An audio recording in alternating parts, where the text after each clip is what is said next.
ვანო მერაბიშვილის დაკავების შემდეგ შესაძლოა ერთიანმა ნაციონალურმა მოძრაობამ უარი თქვას დაგეგმილ პრაიმერისზე და პრეზიდენტობის კანდიდატი პირდაპირ დაასახელოს.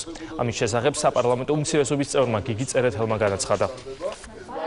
რთული იქნება ამ პირობებში სრულფასოვანი პრაიმერის ჩატარება, რომელიც ჩვენ გვინდოდა, გსურდა და ფიქრობდით, რომ ეს კიდევ ერთი რაღაც მანიშნებელი იქნებოდა ჩვენი პოლიტიკური სპექტრის სიმწიფის, უფრო რაღაცა მაღალი სტანდარტის გადაწყვეტილებების, უფრო დემოკრატიულის, თუნდაც ერთი პარტიის შიგნით დღესდღეობით, რა თქმა უნდა, გარკვეული ცვლილებები ამ კუთხით იქნება და შესაძლოა საპრეზიდენტო კანდიდატი სხვანაირად დავასახელოთ. არსებობს ტრადიციული მეთოდოლოგია, უფრო კონსენსუსის წესით, გამოკვლევების საფუძველზე და ასე შემდეგ, რომელსაც ალბათ უახლოეს ხანებში პარტია გადაწყვეტს, მიიღებს ამ გადაწყვეტილებას და სავარაუდოდ ალბათ ივნისის თვეში დასახელდება კანდიდატიც.